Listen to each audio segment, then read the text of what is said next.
Aquí presentes en esta parroquia de la Medalla Milagrosa, amigos que se encuentran allá en casa, en cualquier parte donde nos estén mirando. Las redes llegan a muchas partes, Argentina, Nueva York, Europa, donde nos estén viendo. Quiero compartirles este tema que va dentro de un encuentro con Cristo. Aquí hay más o menos 20 y tantas personas, 20 y tantos varones, recibiendo este encuentro desde ayer. Bien, vamos a entrar directamente a hablar de los sacramentos. Los sacramentos son encuentros privilegiados con Dios. Porque si nos quedamos solamente en lo que dice la definición, signos sensibles se comunican la gracia, quedaría pobre esa definición. Un sacramento siempre va a ser un encuentro vivo y vivificante, un encuentro privilegiado con Dios. Y claro, también es un signo sensible instituido por nuestro Señor Jesucristo para darnos la gracia, para darnos las virtudes y los dones del Espíritu Santo. Entendimiento, sabiduría, consejo, fortaleza, ciencia, piedad y temor de Dios. Por eso yo se los enseño cuando doy algún temita sobre sacramentos, les digo, aprendas esta palabrita y ya se aprendieron los dones del Espíritu Santo. Ensacoforcipite, ensacoforcipite. A ver todos, ensacoforcipite, pero para que los oigan más fuerte. Ensacoforcipite. Y ahí están todos, entendimiento, sabiduría. Consejo, fortaleza, ciencia, piedad y temor de Dios. Bueno, ¿por qué es un signo sensible el sacramento? Bueno, porque nos lleva al conocimiento de otra cosa. Ustedes en la introducción que les puse videograbada, ahí ven cómo hay tantos símbolos que el hombre ha hecho, pero que también la naturaleza nos da, que Dios nos da a través de la naturaleza. Por ejemplo, el humo significa el fuego. Yo veo que hay una humareda acá en el valle o en la montaña acá de la primavera y sé que está quemándose la primavera, el bosque de la primavera. Sé que hay nubes negras, bueno, es símbolo de que va a llover o que ya está lloviendo, en fin. Entonces, un signo o una señal es algo conocido que nos lleva al conocimiento de algo desconocido. Hay signos naturales como esos que les platiqué, del humo pero hay también signos convencionales, como los que vieron ahí de las flechas para indicar curva, los signos como el regalo que le entregaba el novio a la novia, ¿verdad? Los anillos mismos en el matrimonio, en fin. Entonces, en los sacramentos encontramos 4 elementos fundamentales, que son materia, forma, ministro y sujeto. No se les olviden. En todos los sacramentos habrá 4 elementos fundamentales: materia, forma, ministro y sujeto. La materia es la cosa sensible, palpable, tangible que tocamos, oímos. Es la cosa que se toca, que se siente, con la cual se administra el sacramento. Luego, la forma son las palabras con que se confiere dicho sacramento. El ministro es la persona que administra o ejecuta el sacramento. Y el sujeto, lógico, es la persona que recibe dicho sacramento. Entonces quedamos en esos 4 elementos. Muy bien. ¿Cuáles son los efectos de los sacramentos? Todos los sacramentos producen la gracia santificante, conocida también como gracia habitual, y la gracia sacramental, que cada sacramento tiene de forma peculiar, especial. No es lo mismo la gracia que recibe el presbítero cuando es ordenado para el ministerio sacerdotal que la gracia que recibe el novio y la novia para convertirse en esposos y que van a desplegar en su vida matrimonial. Dios da una gracia sacramental especial para los sacerdotes, pero da otra gracia especial para los casados. Bueno, entremos ya directamente en el bautismo. ¿Cuál es la materia del bautismo? Fácil. El elemento más común que tenemos en la tierra, sin el cual no podríamos vivir. ¿Cuál es el elemento fundamental del bautismo o la materia? El agua, claro. El bautismo utiliza el agua natural. Puede ser de manantial, de pozo, agua llovida. Aquí ya ponen agua de mar, pero pues ya el agua de mar tiene la sal también. El agua puede administrarse de tres maneras: por infusión o ablución, esto es, derramando agua sobre la cabeza de la criatura, que es el bautismo que ustedes conocen ordinariamente. Pero también por inmersión. Cristo llegó a las orillas del río Jordán y Juan bautizaba, y Juan lo vio y dijo: este es el Cordero de Dios que quita el pecado del mundo. Y se formó con los demás y entró al Jordán, y Juan lo sumergió en las aguas del río Jordán. Eso se llama bautismo por inmersión. Luego el bautismo por aspersión es rociando la cabeza de la criatura con el agua. Tenemos también dentro del bautismo tres clases de bautismo: el bautismo de agua, el bautismo de deseo y el bautismo de sangre. Pongo el ejemplo: los inocentes que celebramos el 28 de diciembre, los santos inocentes, ¿qué bautismo recibieron? Es el de sangre. Ellos no estaban bautizados con agua, pero sin saberlo, por un acto cruel de Herodes, que quería matar al niño Jesús, y al no encontrarlo, se enfureció tanto que mandó matar a los niños menores de 2 años en toda la región. Y llegaron los soldados y decapitaron, mataron, enterraron espadas en los brazos mismos de su madre. Esos niños, sin saberlo, entregaron su vida por Cristo. Por eso se conoce como bautismo de sangre, el bautismo de los mártires.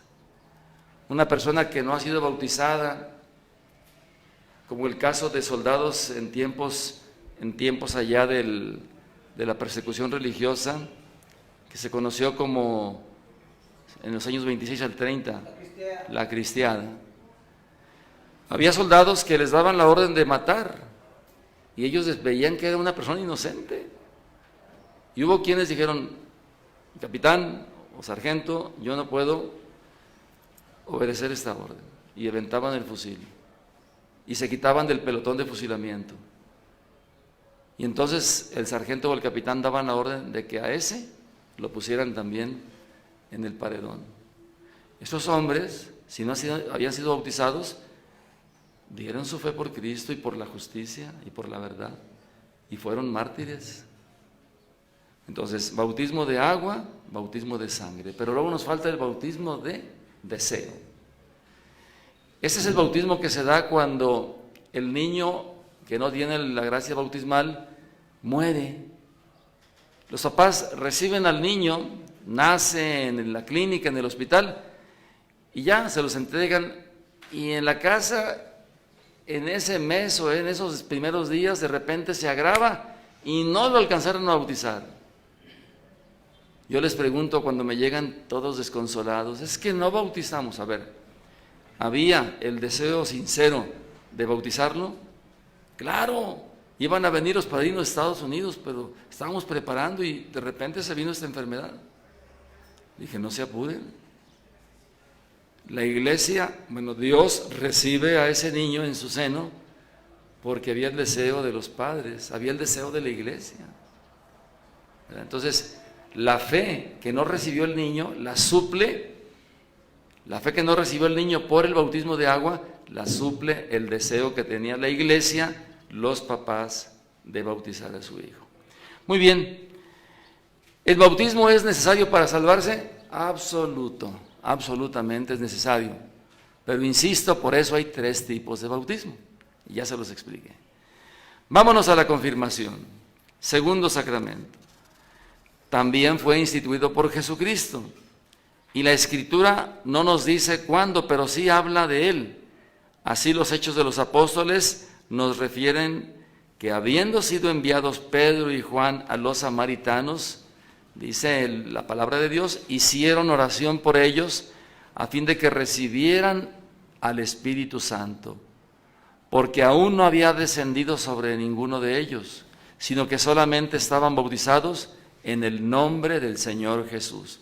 Entonces les impusieron las manos y recibieron el Espíritu Santo.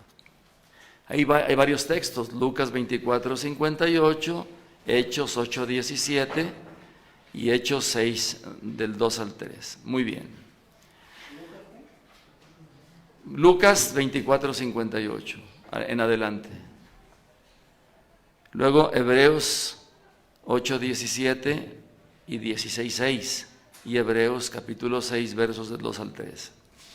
Bueno, ¿cuál es el elemento o los elementos que ya habíamos dicho? 4 elementos para la confirmación. ¿La materia cuál es? La imposición de manos del obispo o del vicario general o del vicario episcopal. Pero ponemos solamente el obispo porque el obispo delega a quienes van a confirmar cuando no es él mismo.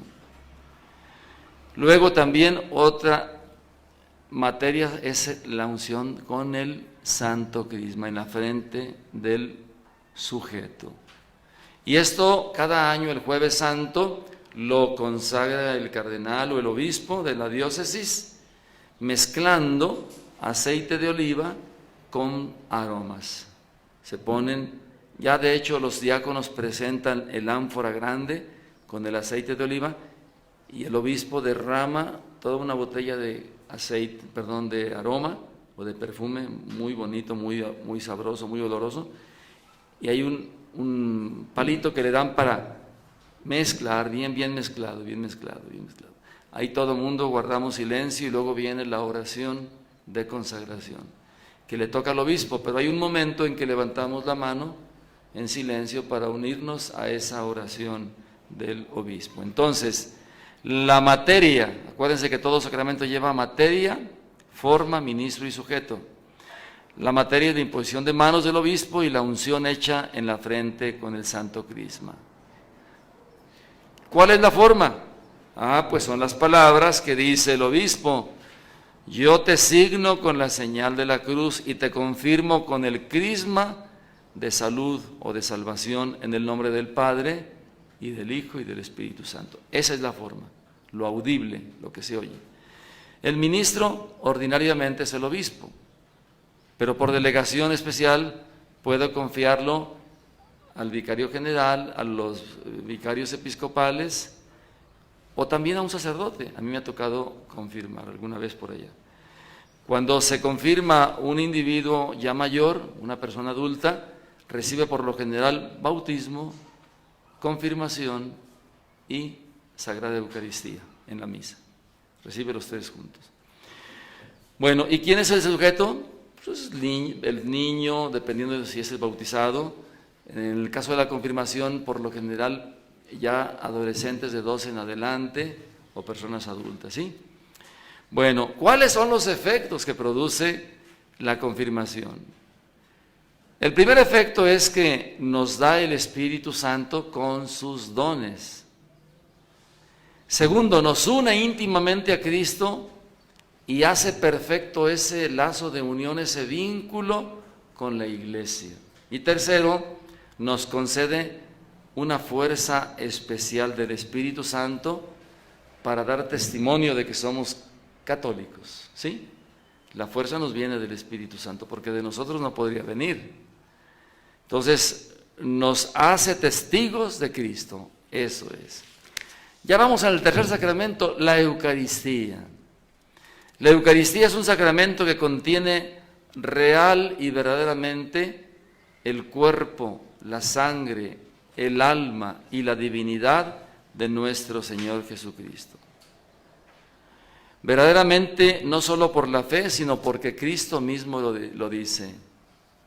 Realmente esto es en su realidad y no como un mero símbolo. Hay gente que dice, es que la hostia es un símbolo de la presencia de Cristo. Mangos, nones, La hostia no es un símbolo.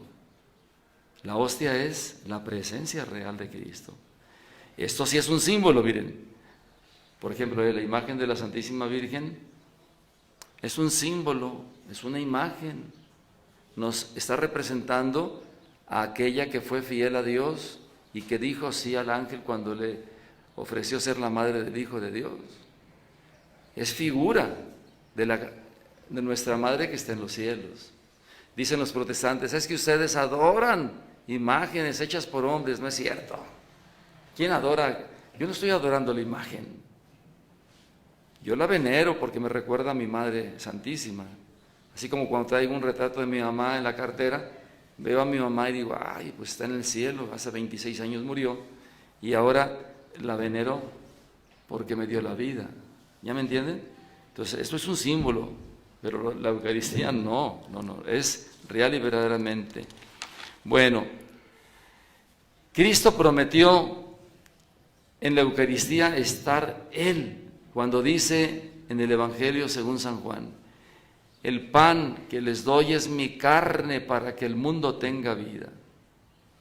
Y los judíos se admiraron y se preguntaban, ¿cómo puede de éste darnos a comer su carne?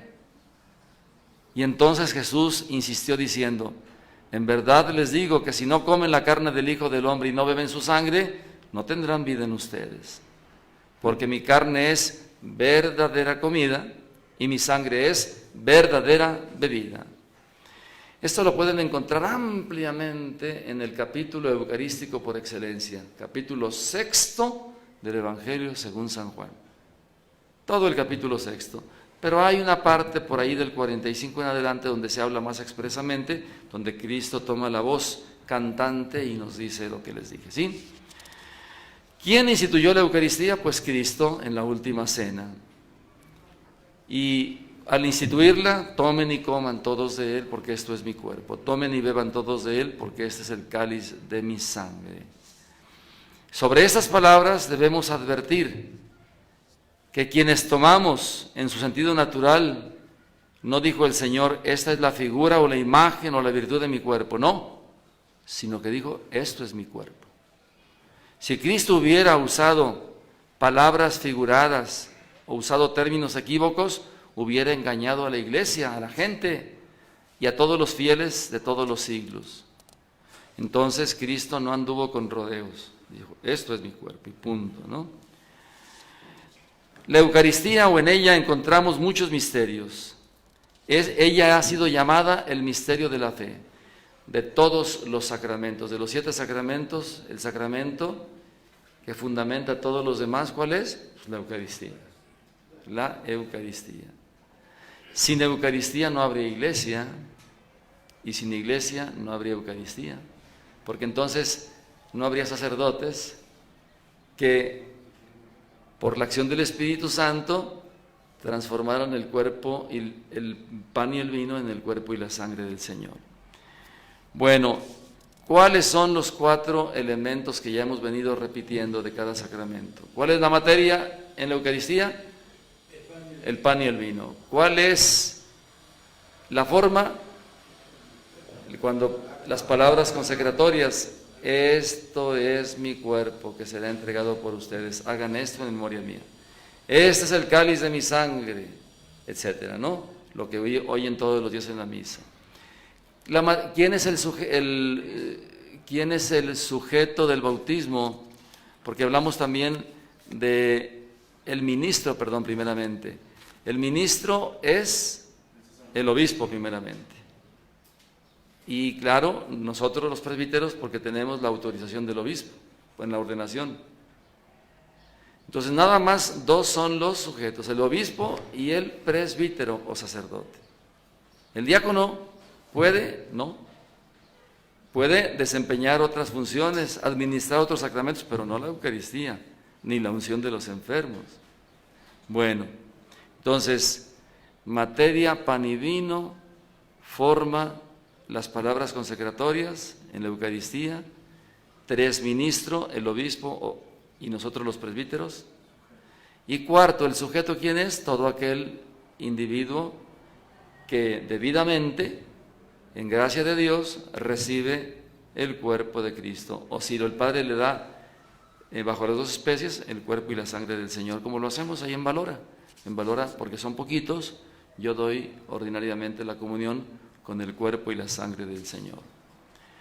¿Cómo está el cuerpo de Cristo?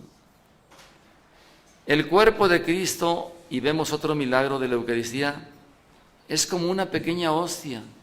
Y nos preguntamos, ¿cómo esa pequeñita hostia contiene el cuerpo? Ah, porque lo dijo. Coman de este pan y tendrán vida eterna, porque es mi cuerpo. Beban de este vino y tendrán vida eterna, porque es mi sangre. Cristo está todo bajo cada especie. Dice Santo Tomás de Aquino en un himno que se escucha o se lee el jueves de Corpus. Dice Santo Tomás de Aquino: si lo parten, cuando parte el Padre de la hostia, no te apures, solo parten lo exterior.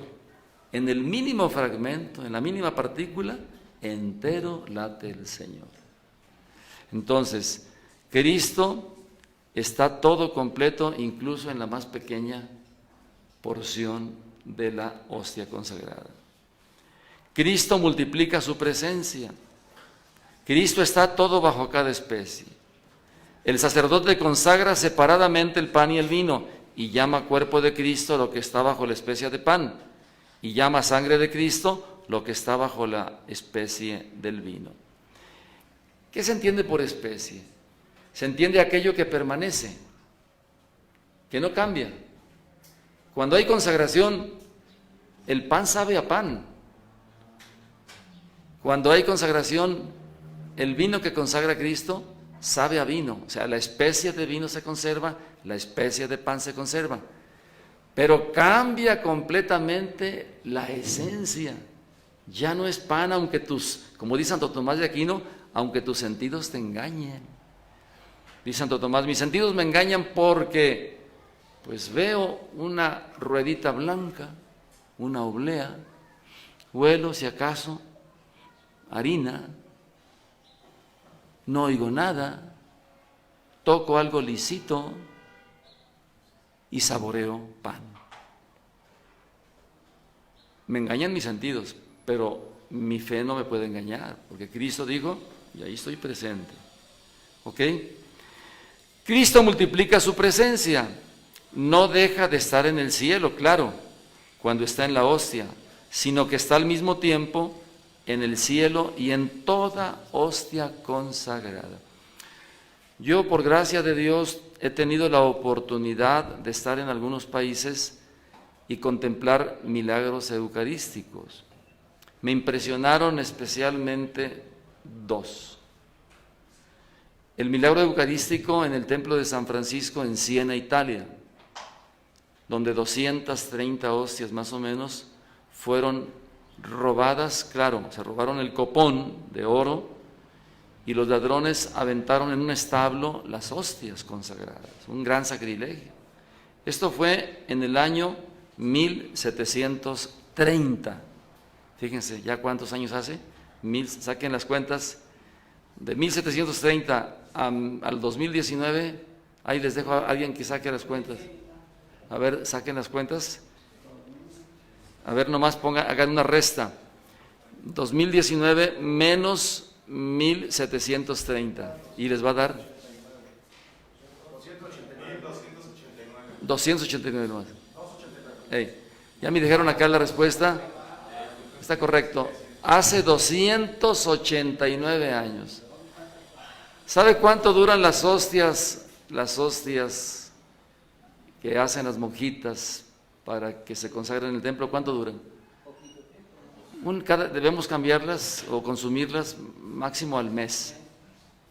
Pueden durar más, incluso a 6 meses, pero por lo general cada mes debemos consumir para que no, por la humedad, puede entrar humedad, etc.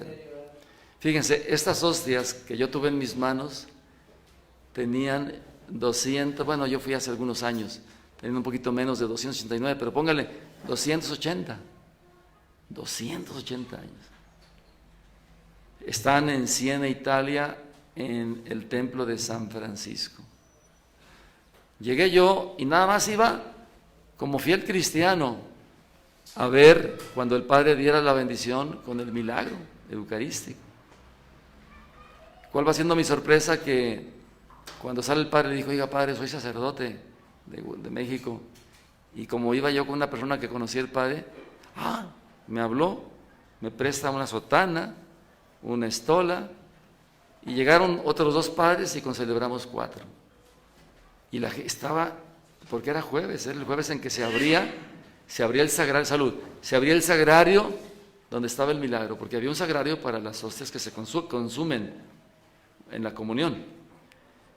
Y entonces yo estaba inclinado cuando oigo que me digan, shh, y volteo, me dice el Padre, ya estaba arriba para sacar el copón de vidrio con unas guías en oro, muy bonito, y me habló, entonces ya subo y me da el copón. Yo, como ya conocía la historia, veo las hostias y me vino a la mente pues todo lo que sucedió, desde cómo me imaginaba cómo se lo habían robado, al menos a mi modo. Entonces lo bajé con mucho cuidado y lo puse en el altar. Hice la visita al Santísimo y la gente en absoluto silencio recibió la bendición. Es la bendición más lenta que he dado en mi vida. No, yo despacito dije, para tenerlo más tiempo en mis manos, di la bendición.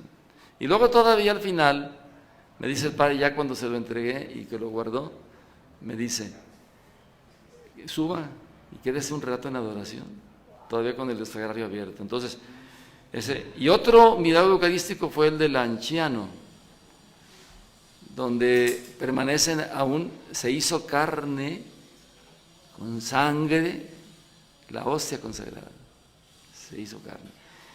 Bien, pero el que me impresionó mucho fue ese que yo tuve en mis manos, ¿sí?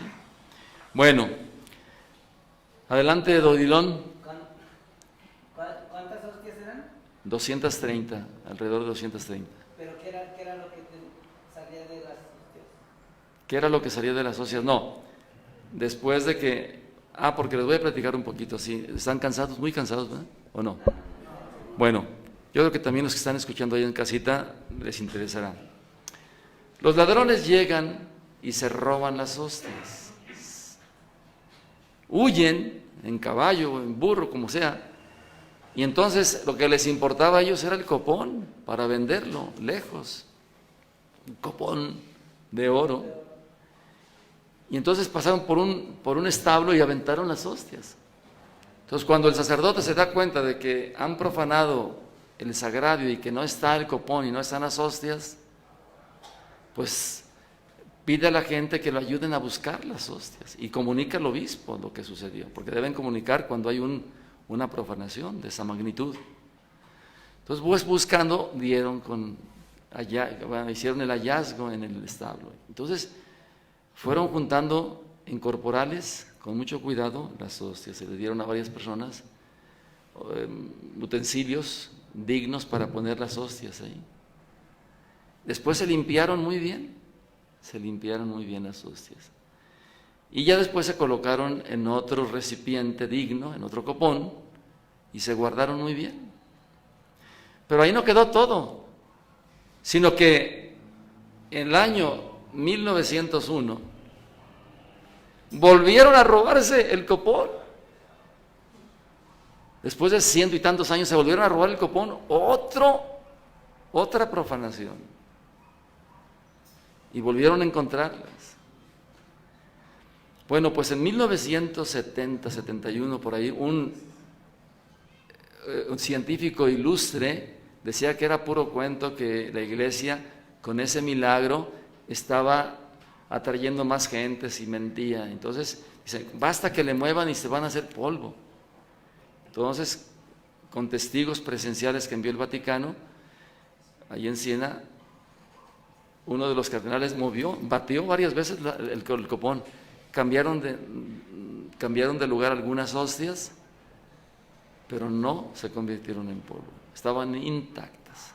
Entonces, es un milagro eucarístico, diríamos triple, por el robo de 1730, por el robo de 1900-1901 por ahí, y por lo que el científico pidió que se movieran. Entonces, ¿Por qué Cristo permite milagros de esta magnitud? Para fortalecer la fe de los incrédulos. Estaba un padre en Bolsena, cerca de Orvieto. A mí me tocó ver el corporal sangrado en Orvieto, Italia, que está no muy lejos de Bolsena. Estaba de visita el Papa, no recuerdo cuál era el Papa en esa época, estaba de visita en Orvieto, y un sacerdote que traía una peregrinación hacia Roma, llegaron a Bolsena, ahí pasaron una noche, y entonces él celebró la misa, y mientras consagraba, dudó de la presencia real de Cristo en la hostia consagrada. Y cuando la tenía en sus manos, ahí en el corporal, comenzó a sangrar la hostia y le corría por los dedos. ¡Ah! Imagínense la impresión, y caían las gotas, entonces la puso en la hostia. Entonces el Papa, cuando le llevaron la noticia, mandó inmediatamente una delegación de cardenales y de sacerdotes para que fueran en procesión a traer el corporal y el milagro eucarístico. Y el Papa no se aguantó y entonces salió a recibir a la delegación. Entonces el corporal sangrante está en un relicario, en una vitrina grande, y ahí me tocó también celebrar la misa, en un viaje que me tocó hacer, y veíamos pues el milagro eucarístico. Entonces, pero no necesitamos milagros. Por ahí dicen en los cursillistas, que son parecidos a los encuentristas, dice: Señor, que no necesite milagros para creer, pero que tenga una fe tan grande que merezca que me los hagas. Fíjense, que no necesite milagros para creer, pero que tenga una fe tan grande que merezca que tú me hagas esos milagros. Bueno, la Eucaristía es sacramento, la Eucaristía es sacrificio y a la vez banquete. La Eucaristía es sacrificio, ¿por qué? Porque es el ofrecimiento que se hace a Dios de una cosa sensible inmolada por el legítimo ministro en reconocimiento del supremo dominio de Dios sobre las criaturas. ¿Qué se requiere para el sacrificio? Pues se requiere una víctima ofrecida, un sacerdote y la inmolación de la víctima. Cuando Abraham le dijo a Dios: ese hijo que tanto ama, sacrifícalo en el monte fulano, monte Moria, si mal no recuerdo. Pues allí estaba, ¿quién era la víctima? Pues Isaac, el hijo, pero no lo sabía. ¿Quién era el ministro? Abraham. Y por eso construye un altar para inmolar a su hijo a Dios. Cuando iba a clavar el cuchillo, le detiene la mano el ángel y dice: no mates a tu hijo. Ahora sé que me temes, por lo que yo te digo que serás padre de multitud de pueblos, por no haberme negado a tu propio hijo. Una prueba muy grande para Abraham. Bueno, pero en el caso de la Eucaristía, ¿quién es la víctima? Pues Cristo. El sacerdote pues es el presbítero que oficia o el obispo, ¿no? Y a la hora de la consagración pues está la inmolación de la víctima, y sobre todo cuando comulgamos. Yo aquí les pregunto, es como un 4 que les voy a poner. ¿Cuál es el momento más importante de la Eucaristía? Levanten su mano. ¿Cuál? Dice, ¿cómo se llama usted? ¿Cómo? Agustín. Don Agustín dice que la consagración. ¿Alguien dice otra? ¿Momento? La comunión. No están equivocados, no está equivocado don Agustín. Es un momento sublime la consagración, en que se transforma el pan y el vino en el cuerpo y la sangre del Señor. ¿Por obra del sacerdote o por obra de quién? Acuérdense, miren, es por obra del Espíritu Santo.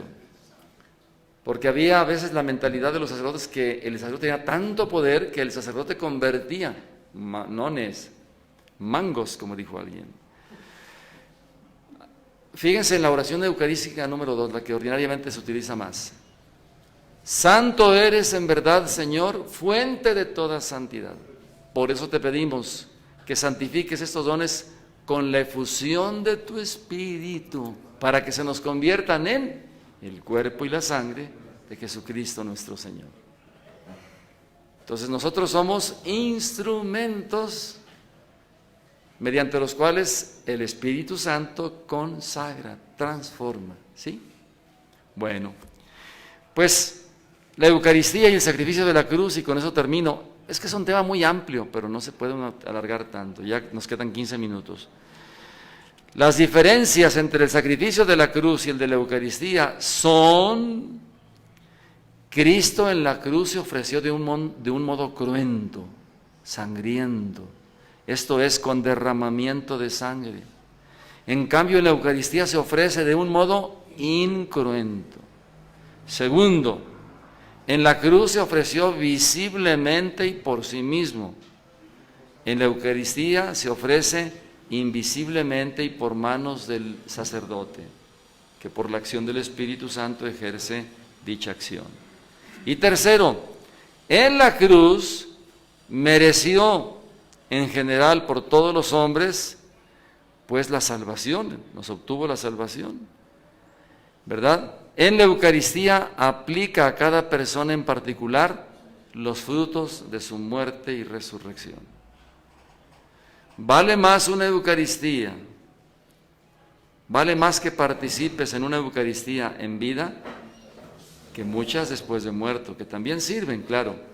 Por eso aprovechen, disfruten de este momento privilegiado, yendo no solamente por obligación los domingos, sino también por devoción entre semana cuando puedan, ¿sí?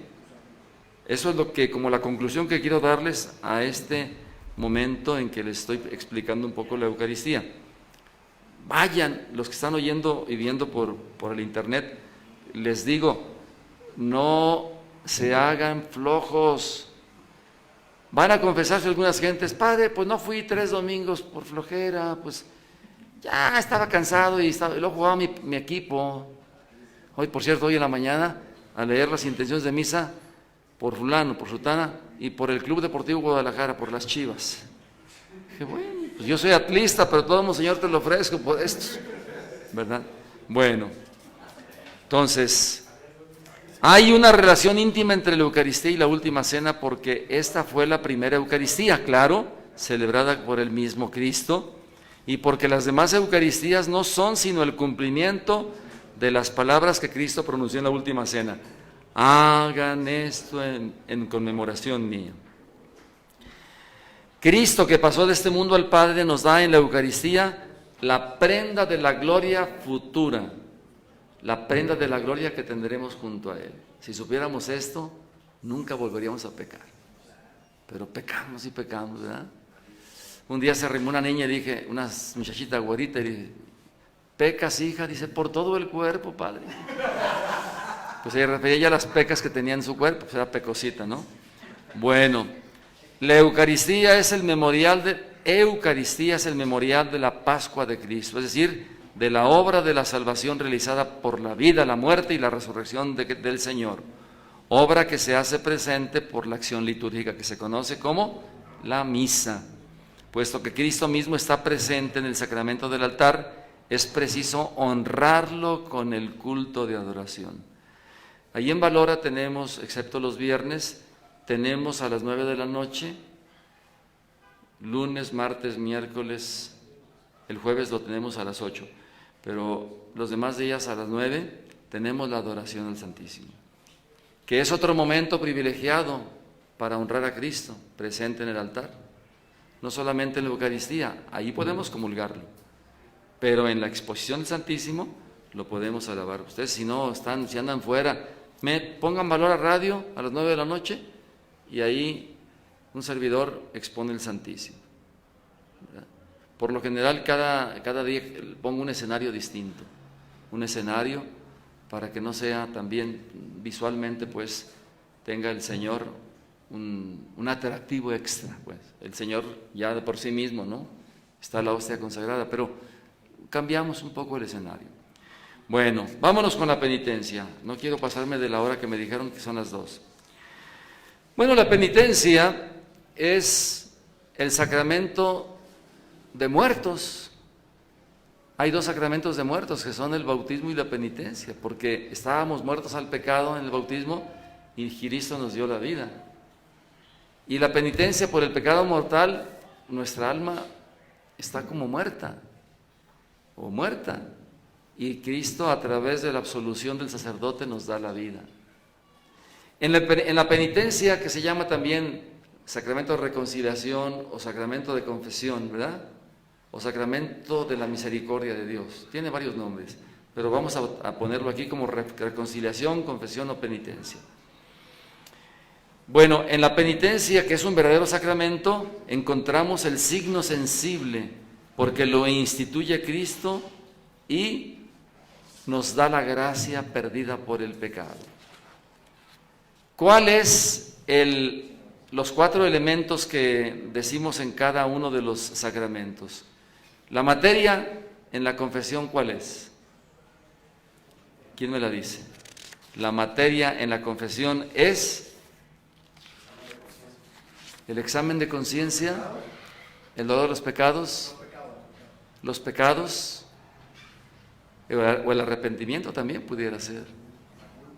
Entonces, materia, forma. La materia es el arrepentimiento que llevas de los pecados que vas a decir al sacerdote. Luego, la forma es: yo te absuelvo en el nombre, etcétera, todo lo que dice el Padre y que termina diciendo: y yo te absuelvo de tus pecados en nombre del Padre. Fíjense que el Padre no dice: Cristo te absuelve, sino que el sacerdote dice: yo te absuelvo, porque está actuando en este momento en la persona de Cristo, ¿sí? Y no es por vanidad decir: yo soy sacerdote, yo absuelvo.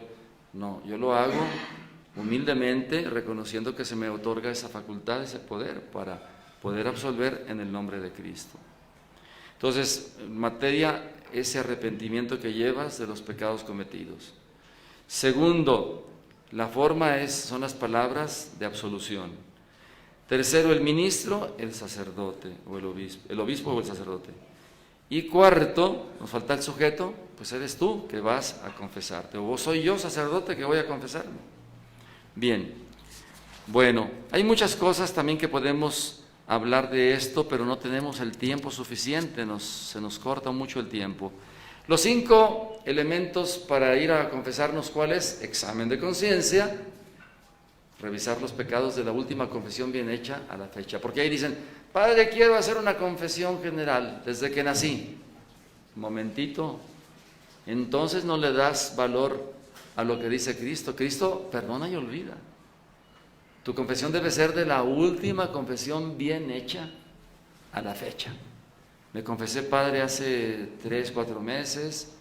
Si se acuerdan de exactamente 4 meses, y si no, pues, ay caray, se me pasó. Pero más o menos, no pasa de medio año. Bueno, ¿y cumpliste tu penitencia? Sí, sí la cumplí. Pues no me acuerdo. Pues ahorita te dejo otra. ¿Verdad? Ahorita te dejo otra.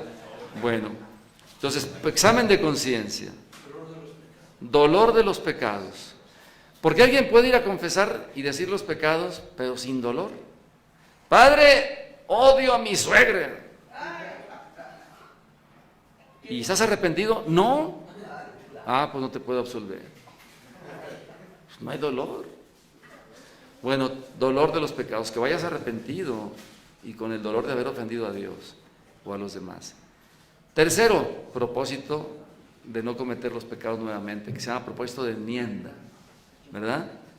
Propósito de enmienda debe ser firme, universal y eficaz. Firme porque estás resuelto a no volver a pecar. Eso no indica que no vas a pecar, no eres impecable, pero tú vas con el deseo firme de no hacerlo.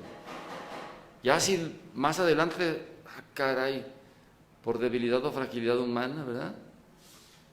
Una muchacha que se iba a confesar y decía: Padre, me metí con mi novio, pero por fragilidad, por debilidad, Padre. Iba a la vez siguiente: Padre, otra vez me metí con mi novio, pero es por debilidad. Hasta que el padre se enfadó y dice: bueno, ¿tu novio es vitamina o qué? Estás débil, vas con tu novio y te metes con el novio, por debilidad y por pura debilidad. Bueno, firme, universal, es decir, que se extienda a todos los pecados, al menos los mortales. Por ahí comentaba de alguien que por no decir un pecado por pena se condenó. No, la conocía el obispo y tenía fama de santidad esa persona, y pues le daba vergüenza, y por vergüenza no confesó ese pecado, de que deseaba y hacía fantasías con un empleado del obispo. Y entonces iba a confesar con el obispo, pero nunca decía ese pecado. Al final de su vida, le hicieron un sepelio grande como de santa. Pero un día que entra el obispo, ve que la capilla estaba llena de llamas, pero sin embargo entró el obispo sin miedo. Y donde tenían, porque sepultaron ahí en la capilla del obispo a la mujer, porque pues la consideraban santa, y estaba allí, y el cuerpo arriba, el cuerpo de una persona. Y le dijo: te ordeno en el nombre de Dios que me digas quién eres. Y ya dijo: soy fulana de tal, y quiero decir que por no haber confesado ese pecado mortal, ahora estoy pagando en el infierno. Bueno, esto es como para motivar, eran de los casos que se decían sobre todo en la Edad Media y todavía en tiempos del santo cura de Ars. Nos comenta algunos datos muy, muy especiales. Y Santa Faustina Kowalska el Señor le permitió ir por un instante al infierno. Dice: no soportó, inmediatamente dijo: no, quítame de aquí. Entonces no tengan miedo, ¿no? Que me digan a mí: oiga, pues, ay caray, yo que lo conocía machito. Ustedes no tengan temor, por favor, no tengan temor. Ustedes digan al Padre, digan: me da vergüenza decirlo, pero lo voy a decir, porque sé que debo decirlo. No deben ustedes ocultar algo que deben decir, porque si no, pues puede suceder que esto los lleve incluso a perderse eternamente. Entonces no tengan miedo. Por eso los platico, no por asustarlos. No, el Papa Francisco, métanse en Google y pongan reflexión sobre el sacramento de la confesión. Está precioso, como dice él. Se van a animar a confesarse incluso. Pero tampoco que se confiesen de más. Un señor un día llegó a confesarse 10 veces al día. Pues no, se llama escrúpulo de conciencia, ¿no? Propósito de enmienda: que sea firme, que sea de todos los pecados, universal, y que sea eficaz. Es decir, que usen los medios para evitar el pecado, usar todos los medios. Luego el cuarto es acusar tus pecados, decírselos al Padre. Bien, y el quinto, cumplir la penitencia. Ordinariamente es algo sencillo que el Padre les dejó. En una ocasión un niño va conmigo y me dice: Padre, me fui a confesar y el Padre me dejó rezar el rosario diario durante un año. Yo dije: ¿cómo es posible que un sacerdote? Le dije: ve y le preguntas al Padre si él lo reza diario. Ve y pregúntale al Padre si él lo reza diario. Entonces dice: Padre, es que yo no, me duermo y a veces no lo cumplo. No, cálmate. Dile a tu mamá que te ayude a rezar hoy un rosario, o en esa semana que no pase, reza nomás un rosario. ¿Sí? Y con eso sí, tranquilo. El sacerdote no debe dejar penitencias que no pueda hacer el piel. Lo metes en un bronconón al pobre niño y al pobre. Yo en cierta ocasión yo tenía 25 penitencias. Yo tenía líneas, tan. Y yo por acá veía la penitencia, pero el penitente no. Entonces estaba un lápiz y decía: pon una cruz en la penitencia que quieras. Pues no sé cuál, por eso va a ser sorpresa. Les daba risa, ¿eh? ¿O quieres que te deje de una vez una? No, le voy a entrar a la catafixia. Entonces, le ponían una crucecita y luego venía acá y decía: mira, te tocaron 3 Aves Marías. Qué padre. O te tocó ir a misa entre semana, o te tocó una visita al Santísimo, o te tocó el credo. Pero si la persona le tocaba la penitencia y ella me decía: es que no puedo entre semana porque tengo... no hay problema. Dime qué quieres ofrecerle al Señor. ¿Quieres ofrecerle 5 Padres Nuestros o un Padre Nuestro? Tú dímelo. Y en una ocasión un niño se me hizo bien curioso porque le dejé 3 Padres Nuestros. Me dice el niño: ¿no más eso? Déjeme algo más difícil. Déjeme algo más difícil. Bueno, ¿quieres ir al Santísimo a hacer una visita? ¡Sas! Pero bien chispa el niño, ¿no? Y nos hicimos amigos después, y ya llegaba el niño de las penitencias pesaditas, pero él mismo me lo pedía. Pues qué bonito, ¿no? ¿Cuándo había oído yo eso? Bueno, les confieso cosas chuscas, simpáticas que suceden en la confesión. Otro día un niño llegó, se platica el pecado manual pecador. Se sienta y se cruza de piernas, ¿no? ¿Qué hubo? ¿Cómo estás? Bien. ¿Y por qué viniste? Pues porque me mandó mi mamá y está afuera. Y terca de que ve. Pues sí. ¿Hiciste la primera comunión? Sí. Pues dime tus pecados. Pues tanto como pecados no tengo. Bueno, dice, sí, tengo, pues no sé si sea pecado, pero me enojé con mi amigo, mi mejor amigo de la escuela. ¿Cómo que te enojaste? Sí, es que es re huevón. Así me lo dijo, digo, disculpen las personas que están oyendo, pero el niño pues se le salió la palabra, es bien flojo pues. Dice, y no quiere hacer su tarea y quiere que yo se la pase ya hecha. Entonces le dije, bueno, mira, en primer lugar, no andes diciendo esa palabra, ya le corregí. Y en segundo lugar, pues ayuda a tu amigo tal vez no tenga la inteligencia que tienes tú, que puedes hacer la tarea con facilidad. Pues tienes razón, ¿verdad, padre? Sí, ayúdalo, tampoco le hagas la tarea, nomás dile, o júntense a hacer la tarea. Yo cuando estaba chiquillo nos juntábamos con otro amigo y hacíamos la tarea. Total, que ya el niño, ¿y qué más? Pues ya a veces pecaditos de niño, ¿no? Dije, bueno, vas a rezar algo que ya le dejé algo poquito, ¿no? Para que rezara. Muy bien, padre. Y ya dije, a ver, di esto, Dios mío. No, esa me la sé. Dios mío, me arrepiento de todo corazón porque te he ofendido. Dame tu santa gracia para no ofenderte más. Y ya le di la absolución. Después, chiquito, después fue creciendo y diario iba a confesarse conmigo. Cuando le tocaba confesión. No, pues ya ahora ya está por casarse el muchacho. Pero son experiencias de confesión muy bonitas. Bueno, otro sacramento de vida es la unción de enfermos.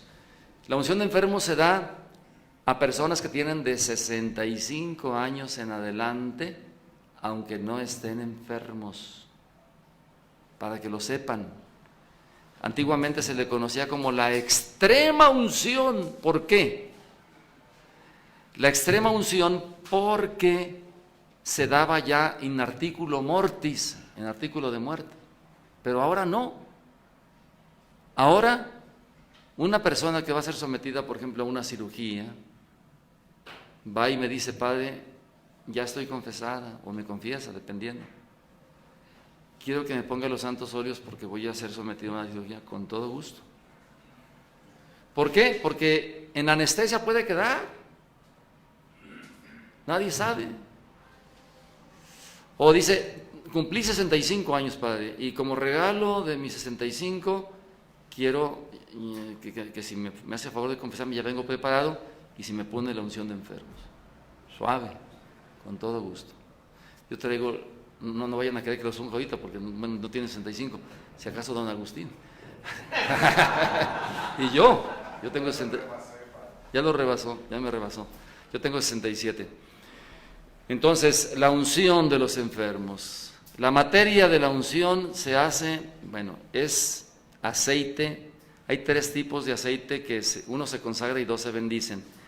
Óleo de los enfermos, que es el que usamos en la unción de enfermos. Óleo de los catecúmenos, que usamos en la frente del que va a ser bautizado. Y el óleo, el santo crisma, que se usa en el sacramento del orden sacerdotal, en el bautismo y en la confirmación. ¿Sí? 3 sacramentos. La materia en el sacramento de la unción de los enfermos es la unción que se hace en la frente y en las manos con el óleo de los enfermos consagrado por el obispo en la misa crismal del Jueves Santo cada año. Antiguamente se ungían los pies, ya no. La forma es esta: por esta santa unción y por su bondadosa misericordia, te ayude el Señor con la gracia del Espíritu Santo, para que libre de tus pecados te conceda la salvación y te conforte en tu enfermedad. Y si al que estoy ungiendo acaba de morir, le debo de poner si aún vives, porque se presume que el alma todavía permanece 1 hora o un poco más dentro del cuerpo, ¿sí? Y el oído es el último que muere. Entonces se acerca uno al que murió. Si me estás escuchando, arrepiéntete de tus pecados, dile a Dios que te dé la gracia. Y ya lo unge uno bajo condición, disponiendo al final, si aún vives. Entonces, esa es la forma. Luego el ministro es el obispo o el sacerdote, el diácono no. Y el sujeto es la persona que ya cumplió 65 años, o la persona que va a ser sometida a cirugía, o la persona que va a, que ya está gravemente enferma, ¿sí? Fíjense que yo he ungido a personas ya al borde de la muerte y se han recuperado totalmente, porque el sacramento de la unción fortalece al enfermo y entonces se recuperan. Así también me ha tocado otra vez que fui a un hospital, fue la enfermera, fíjense, se me hizo un dato así muy digno de platicarse. Fue una enfermera, yo hace como 30 años, en la parroquia donde estaba. Dice, padre, quiero que me acompañe no digo el sanatorio para no quemarlos, ¿no? A tal sanatorio, privado, claro. Soy enfermera, no soy familiar de la persona que está muy grave. Pero los hijos, ya les dije, y ellos no han querido llevar sacerdote. Entonces yo vine, sentí el cargo de conciencia. Entonces ya fui al sagrario, dije, ¿puede pasar la hostia? Sí, todavía la puede pasar. Fui, tomé la hostia, la puse en el relicario, me colgué el relicario, me llevé la estola y ella llevaba carro, entonces ya me fui en el carro. Llegamos al sanatorio, entramos hasta el cuarto donde estaba el enfermo. Y cuando quise entrar se puso un hijo así, con las manos acá en cruz, deteniendo. Usted no entra, usted es el cura, no entra. Dije, oye, pero tu papá me dice la señorita que está muy grave. No, porque si usted se mete, se nos va a morir. Va a ver al padre, ¡ay! Se va a asustar y se va a morir. Le dije, no se va a asustar. Dije, oye, si se muere, tú vas a ser el culpable de que él no haya recibido los sacramentos. No le hace, yo me he hecho el trompo a la uña. Pues por más que hice la lucha y le expliqué, no quiso recibir, no quiso que entrara. Entonces me regreso y en ese hospital tienen su capilla, como casi en todos los hospitales tienen una capillita o un oratorio. Entonces la enfermera bien apenada, ¿no? Me dice, padre, no, tú al contrario te felicito porque te preocupaste. Pasamos a la capilla, padre, y me puede dar la comunión a mí para ofrecérsela por el Señor. Sí, cómo no. Pues entramos, hicimos una pequeña celebracioncita para el caso de cuando llevo uno a la comunión enfermos, y recibió la comunión. Dije, no, y ni te muevas, aquí quédate, yo me voy en un taxi. Bueno, no, yo lo llevo, no, tranquilo. Pues les comento esto porque hay veces que la misma familia se opone por una ignorancia, pensando que se le va a hacer un mal a la persona, cuando en realidad se está buscando hacer el bien. Bueno, pues el Señor se recuperó, y yo casi creo que en parte por la intercesión de esta muchacha. Mis respetos, ¿eh? Bueno, ¿qué efectos produce la unción de enfermos? Fortalece y conforta al enfermo. Y si está en agonía, lo prepara para una buena muerte. Segundo, borra pecados veniales por el aumento de gracia. Los pecados mortales que el enfermo no pueda confesar o no recuerde haber cometido, siempre que se arrepienta, también se le perdona, porque ya están con tubo. O sea, y uno les pregunta, ¿me escucha? ¿Se arrepiente de todos los pecados ignorados y olvidados cometidos? Ya, con eso basta. Absuelve uno al enfermo y lo santolea, ¿verdad? O sea, en ese momento recibió 2 sacramentos, la penitencia o confesión y la unción. Y tercer efecto, tiene poder, como ya les dije, para restituirle la salud, si Dios lo quiere, aliviar su cuerpo, aunque este no sea su efecto principal, sin embargo puede pasar, como ya lo comenté hace ratito. Bueno, el orden sacerdotal es otro sacramento, nomás que yo ya me pasé 5 minutos o más, ya están cansados. ¿Le seguimos ya para terminar los 2 que faltan? Como aquel que decía, padre, me da los últimos sacramentos, le da los últimos sacramentos a mi abuelito, y oyó el abuelito y dice, ¿con quién? ¿Con quién? Porque el último sacramento es el matrimonio, ¿sí? ¿Le puede dar los últimos sacramentos a mi abuelito? ¿Con quién? Bueno, orden sacerdotal es un sacramento instituido por nuestro Señor Jesucristo que da la potestad de ejercitar los misterios relativos al culto divino e imprime en quien lo recibe el carácter de ministro de Cristo. Es un auténtico sacramento porque reúne las 3 condiciones de todos los sacramentos que ya estamos mencionando. La materia es de imposición de las manos del obispo. y la entrega de algunos instrumentos, o mejor, de algunos vasos sagrados como el cáliz, la patena o el libro del misal, etcétera, ¿no? La forma son las palabras que el obispo pronuncia al hacer dicha imposición, y el ministro es el obispo. También puede, bueno, aquí en este caso es el obispo y punto, no puede ser ningún sacerdote, a no ser por una causa súper especial de su santidad directamente de Roma, ¿verdad? El sujeto, pues, es el varón bautizado que tiene intención de recibir el orden sacerdotal. La gracia sacramental del orden es hacer dignos ministros de Cristo, aunque nunca vamos a ser dignos, ¿eh? Pues, ¿quién es digno? Si Pedro, al que le confió las llaves, lo negó, imagínense nosotros. ¿Cuáles son los grados del orden sacerdotal? Son episcopado, presbiterado y diaconado. El obispo tiene la plenitud del sacramento. El presbítero recibe del obispo el orden sacerdotal para que ejerza el sacerdocio, siempre y cuando el obispo se lo deje oficiar. Les digo, ¿por qué les digo esto? Porque ha habido sacerdotes, los hay de hecho, que celebran misa pero que no pueden confesar. ¿Por qué?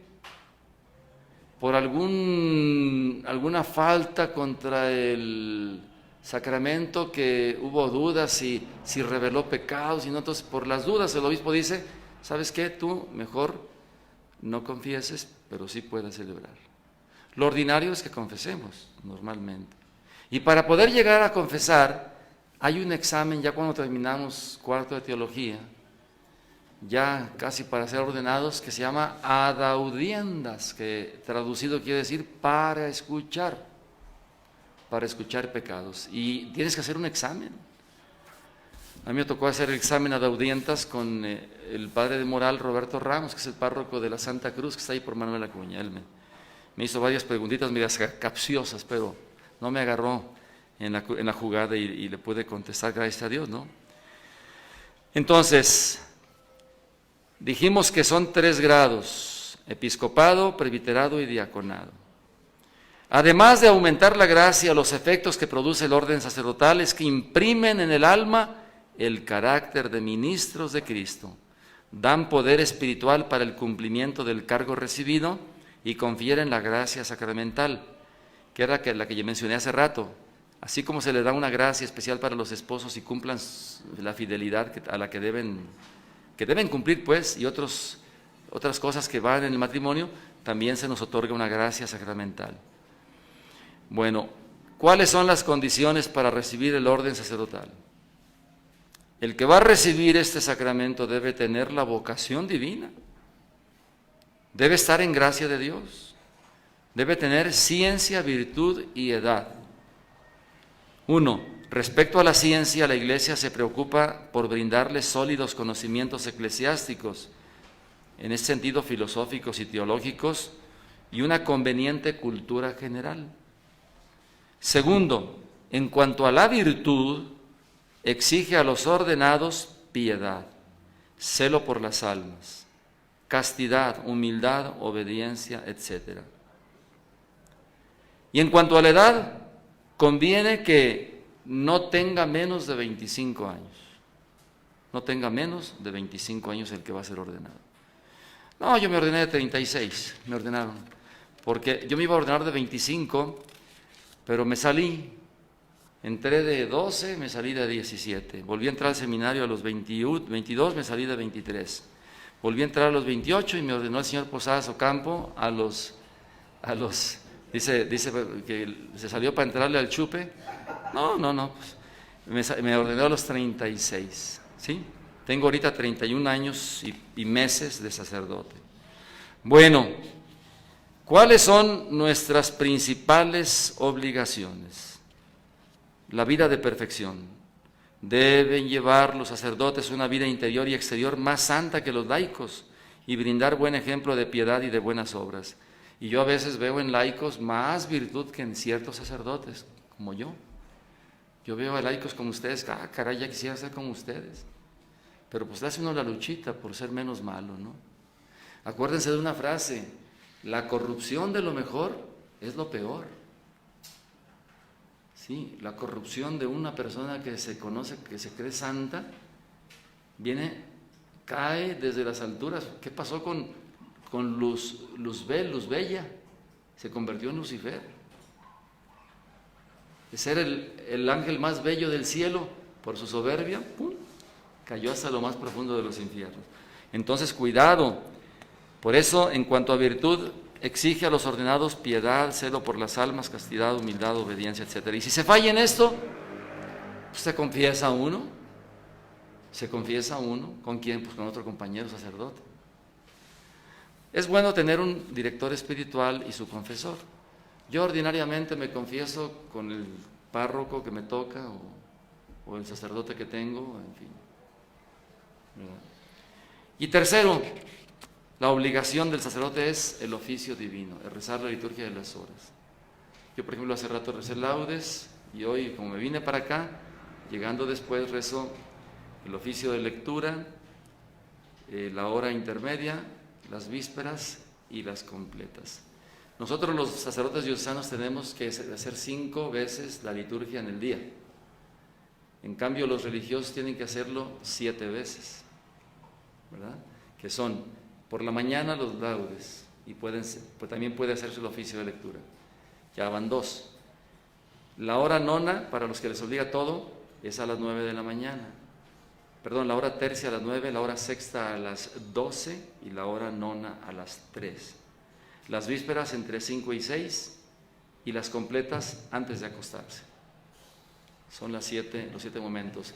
¿Y en qué consiste cada momento? En tomar salmos que ya los ordena la Iglesia, por eso tenemos 4 volúmenes para todo el tiempo del año litúrgico: tiempo de Adviento, tiempo de Navidad, tiempo ordinario 1, tiempo ordinario 2, tiempo de Cuaresma y Pascua, ¿sí?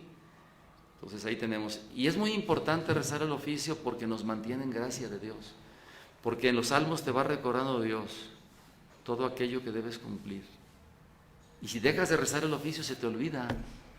Y entonces pues te va haciendo un hombre mundano, un hombre pagano, un hombre que ya ejerce su ministerio de una forma mecánica, ¿verdad? Y no es así, no debe ser así. La dignidad del sacerdote, pues, es altísima y divina y tiene poder para consagrar por la acción del Espíritu Santo el cuerpo y la sangre del Señor. Tiene poder sobre el cuerpo místico de la Iglesia, el cuerpo místico de Cristo, que es la Iglesia, o sea, sobre los fieles a los cuales enseña, reconcilia con Dios y santifica. Y también es el mediador entre Dios y los hombres, porque presenta a Dios los homenajes que los hombres le tributan y les alcanza gracias y perdón. Y entramos al matrimonio, que es el que ustedes, pues, todos están casados. Levanten la mano los casados. Ahora bájenla. Ahora levanten las manos los mártires. Todos dicen, ¿verdad? El matrimonio es el sacramento instituido por Cristo para santificar la unión del hombre y la mujer y darles las gracias necesarias para ayudarse mutuamente y educar cristianamente a los hijos. Es instituido por Cristo también, ¿verdad? Una vez llegaron a preguntarle: Señor, ¿es lícito echar a la mujer por cualquier motivo? ¿Qué les dijo Moisés? Pues que podríamos darle un acta de divorcio a la mujer y despedirla. Y fíjense, antiguamente, porque se le quemaban los frijoles, porque el chiquillo se había caído, y por cualquier motivo, el hombre las tenía todas de ganar el hombre, y ahora ya no. Entonces Cristo dijo: eso se los dijo Moisés por la dureza del corazón de ustedes, pero al principio no fue así. Y entonces les recuerda el libro del Génesis. Por eso abandonará el hombre a su padre y a su madre y se unirá a su mujer y serán los dos una sola carne. De manera que lo que Dios ha unido no lo separe el hombre. Ahí fundamenta Cristo, es el fundamento del matrimonio, ¿sí?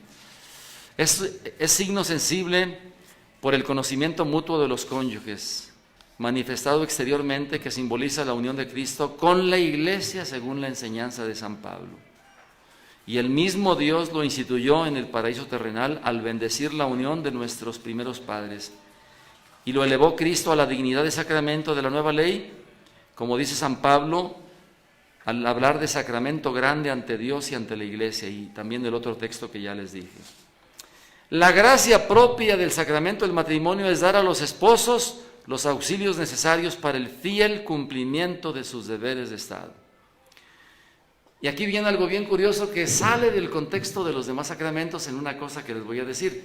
¿Cuáles son los elementos del matrimonio? Son los mismos 4 que hemos venido diciendo. El bautismo dijimos agua. La forma es: yo te bautizo en el nombre del Padre, del Hijo y del Espíritu Santo. El ministro es el diácono, el presbítero o el obispo, primeramente el obispo y luego el presbítero y luego el diácono, lo dije al revés. Y el sujeto pues es el niño o el adulto que recibe el sacramento. Pero aquí la materia es la entrega mutua que de sí hacen los cónyuges, expresada exteriormente con la forma, que son las palabras con que se entregan uno al otro.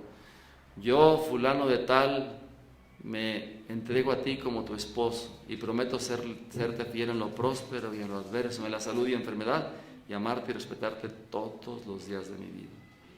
Y lo mismo dice la mujer.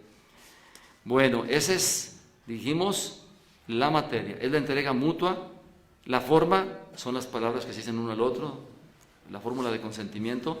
El ministro, ¿quién es? Ellos mismos, aquí lo dijeron muy bien. El ministro son los mismos cónyuges que mutuamente se confieren y reciben el sacramento mediante el consentimiento. Si hubiera una isla donde hubieran caído 2 paracaidistas, él y ella, y pues se enamoraron, estaban de la camada y ahí hicieron vida, pero pues no había más, que tuvieron que, como las películas, es que caen en una isla desconocida. Ellos podían tomarse de la mano y sabiendo esto: Señor, queremos casarnos y que tú bendigas nuestra unión. ¿Quedan casados auténticamente? Claro, ¿verdad? Y el sujeto del matrimonio es todo bautizado o bautizada que no está ligado por algún impedimento divino o eclesiástico, ¿sí? Y son ellos mismos, claro, ¿verdad? Bueno, ¿cuáles son las condiciones para que sea válido el matrimonio? Bueno, primero, el consentimiento matrimonial. Segundo, la forma de vida, o sea, la presencia del párroco y de los 2 testigos que la Iglesia dice. Y tercero, ausencia de todo impedimento. Por eso se hace la presentación matrimonial y se llevan testigos para que declaren que no es casado, no es casada. También pueden ser falta de edad.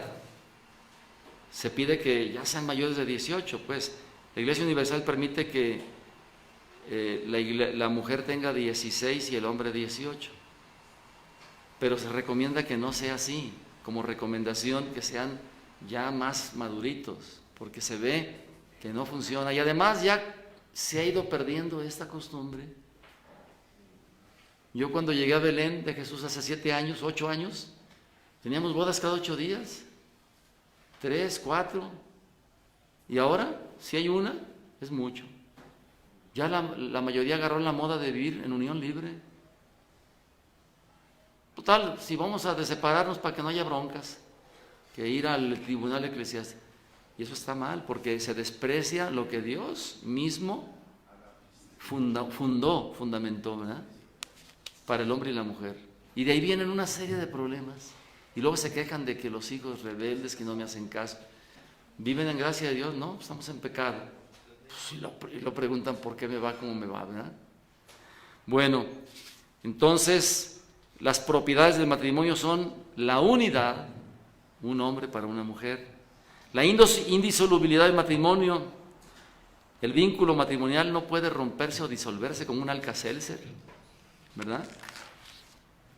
Luego, los fines y obligaciones del matrimonio son la procreación y educación cristiana de los hijos, bendecir y fomentar el amor entre los esposos para que se presten mutua ayuda y también consuelo cuando estén tristes, y para que puedan cumplir con sus obligaciones propias del matrimonio en todas las necesidades de la vida. Para remediar la concupiscencia, porque un soltero pues más fácil anda de aquí y allá, ¿verdad? La gracia del sacramento ayuda a los esposos a moderar la concupiscencia, que es esa inclinación que tenemos todos al pecado. Claro, dentro de los límites justos y santos del matrimonio. Y finalmente, las obligaciones del matrimonio son amor sincero y cristiano, que los lleve a estimarse y ayudarse mutuamente. Segundo, fidelidad al vínculo sagrado del matrimonio. El adulterio es un pecado muy grave. Lo condena ya desde el Éxodo capítulo 20, ahí pueden leer.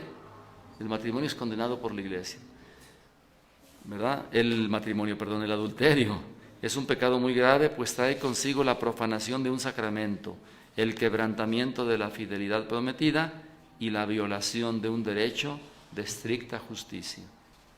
Y la última frase de esta charla: condescendencia y tolerancia, que los induzca a complacerse y soportarse mutuamente. Que el esposo pues tiene el atractivo, las ganas de cohabitar con su esposa, y ella, ay, me duele la cabeza, ¿verdad? Dicen por ahí de broma, ¿no? Disculpen, pero dicen que ahora junto con el Viagra venden la aspirina. Es una mentira, ¿no? Además, ese medicamento lo dan también para personas enfermas de ciertas afecciones cardíacas, no solamente es para lo que se imagina, ¿no? Entonces, yo aquí termino y ojalá pues les haya servido. Dejamos a medias el video, pero pues ya lo que iban a ver, pues ya más o menos lo tenemos visto. Son 2:25. Dijo Éxodo 20 acerca de... En el Éxodo 20 aparecen los mandamientos. Éxodo 20 dice, yo soy un Dios celoso, que te va a mandar. Sí, claro, yo soy el Dios celoso, y luego más adelante habla, por eso amarás a tu Dios. Luego dice, menciona los mandamientos después. Éxodo capítulo 20. Bueno, ¿alguna pregunta ya para concluir o ya quedó todo? Pobres de ustedes, los tienen hasta desvelados, ¿ya? Anoche no sé a qué hora se acostaron ni a qué hora se levantaron. Duérmase una siestecita. A ver, ¿te acercas, por favor? ¿Vienes? Porque... Espérame, es que tienes que salir aquí en el micrófono. Como estamos transmitiendo. No tengas miedo, no tengas miedo. No, nada más una pregunta, padre. Yo cuando tenía por ahí como unos... Ahí está bien, ahí está. 12 o 13 años, me excomulgó un cura. Te excomulgó. Que porque llegué y me diga sus pecados. No, pues fíjese que le recordé el 10 de mayo a un amigo. Queda excomulgado, y me corrió. En primer lugar, no tenía él la autoridad para hacer eso, ¿verdad? Entonces me recuerda mucho ese momento. Hablaba también de los milagros en Italia, pues. Aquí se dio un milagro, me tocó verlo ya que estaba transformándose las hostias en el 2013. Ya en el... María Madre de la Iglesia. Entonces me tocó ver que estaba transformando en carne y sangre. Estaba empezando y, por cierto, aquí lo traemos. Así es. Y pero todavía no ha habido respuesta. Ya son 6 años.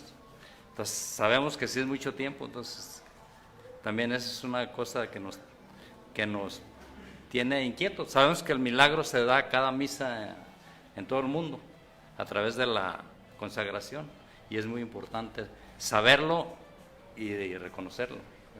Y es un milagro visible para quién, ya lo decía usted, para aquellos que no creen, ¿verdad? Cuando se hace visible el milagro, pero en este caso pues se hizo visible. Bueno, te respondo. A la primera, te vuelvo a reintegrar a la iglesia, te descomulgo, ya no estás excomulgado. Y sobre el segundo, hay que hacerle caso a la iglesia, aunque todo parezca evidente. Hay que hacerle caso a la iglesia, a la autoridad competente. Aunque todo parezca evidente, si la iglesia dice no, es no. Es importantísimo esto. Y ahorita les platico, fíjate, hubo un sacerdote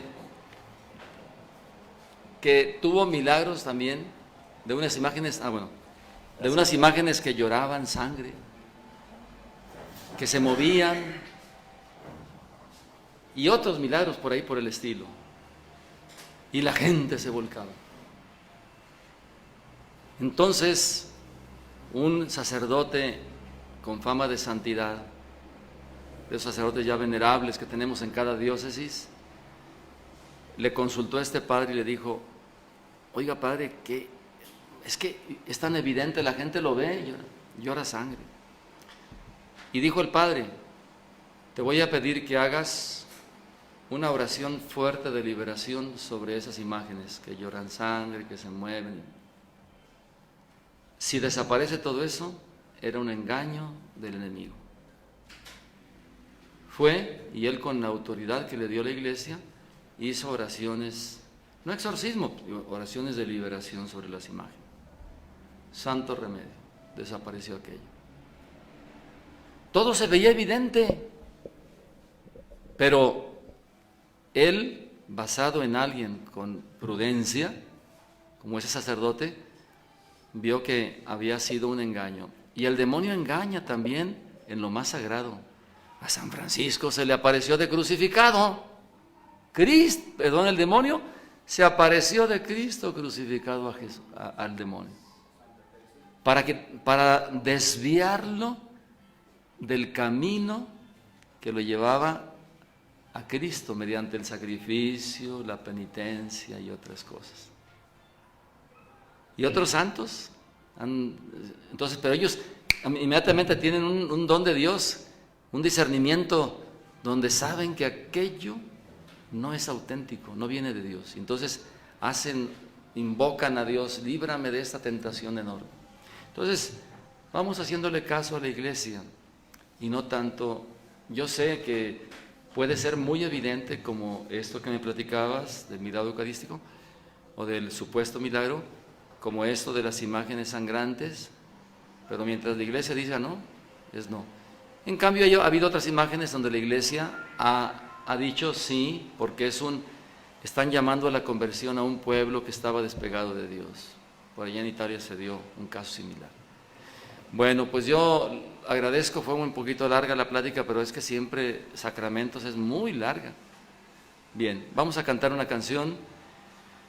Estamos transmitiendo para los amigos de Valora, espero que también haya sido para ustedes. ¿Me tienes ahí, Odilón, por favor? Se llama Odilón, no Jodilón. Bueno,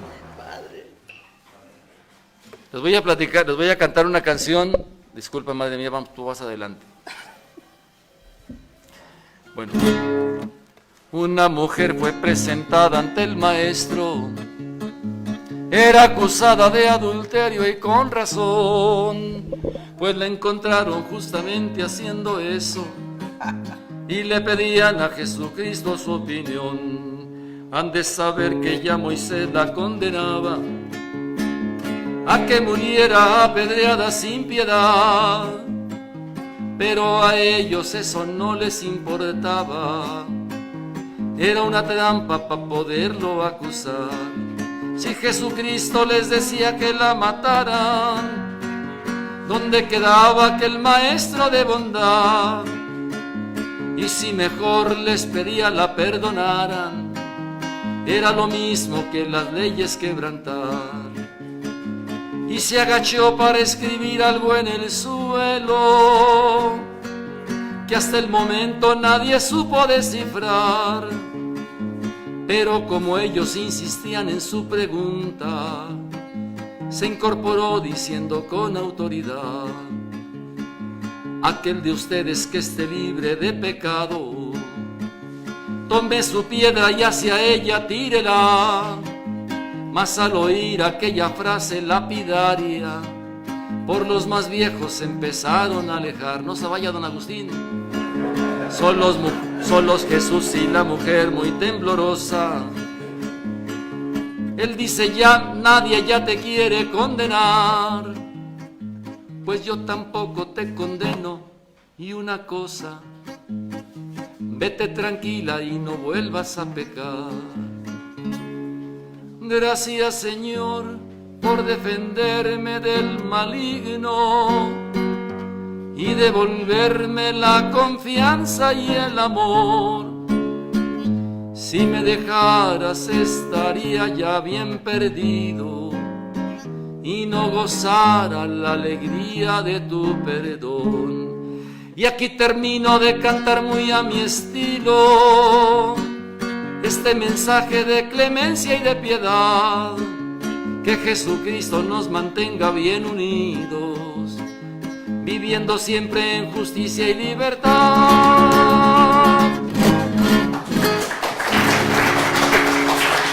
Muy bien. Bien, bueno, un chao, un saludo. Gracias.